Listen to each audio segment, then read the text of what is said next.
Our first speaker tonight said that his people have been around for 100,000 years that we know about. That's certainly true. There is a difference of opinion about how long our species in general has been on the planet. It's a flash of a second in evolutionary time.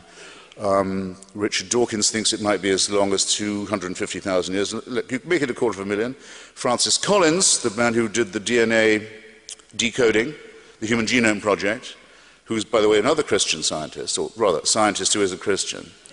I won't make that mistake again. You know what Mark Twain said about the work of Mary Baker Eddy, the Christian science writer, founder of it, her books? Chloroform in print, he said. This is a digression. It's a digression. Francis Collins says at least 100,000 years. We can show we've been around for that long. It's quite a long time. I'll take 100. Never mind. I don't need 250,000 for my point. Make it 100,000. 100,000 years, people have been, our species have been around on this speck. Born, usually dying, actually, a great number of them in childbirth, wouldn't have got beyond being born. For the first 80 or so, 90 or so thousand years, nearly 100, not living more than 25 to 30 years at the most, then probably dying of their teeth, if they were lucky, or of the other needless mammalian things that show us that we bear the stamp, as Darwin put it, of our lowly origin. The appendix we don't need anymore, innumerable other shortcomings of our design. We're designed to live on the savanna that we've escaped from. Terrible disease, suffering, misery, malnutrition, and fear. Where do the earthquakes come from? Why is there an eclipse? What are the shooting stars doing?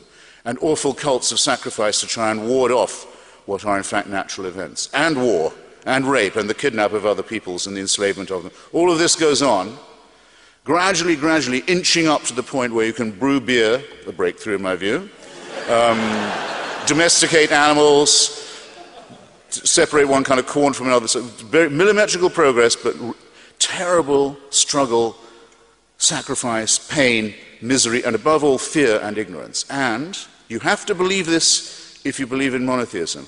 For the first 97, 98,000 of this, heaven watches with indifference. Oh, there they go again. That whole civilization's just died out. Well, what are you going to do? They're raping each other again. They're poisoning. They think that the other tribe has poisoned the well, so they're going to kill all their children. All of this. Just watch all that. 3,000 years ago at the most, it's decided, no, we've got to intervene now.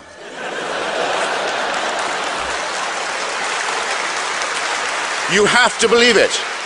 You have to believe it. And the revelation must be personal, must appear. So we'll pick the most backward, the most barbaric, the most illiterate, the most superstitious, and the most savage people we can find in the most stony area of the world. We won't appear to the Chinese, who can already read.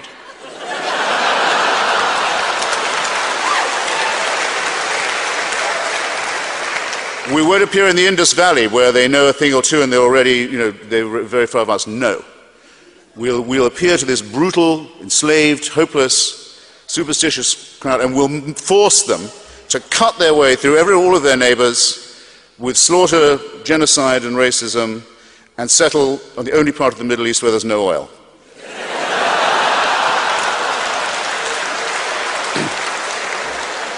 And all subsequent revelations occur in the same district.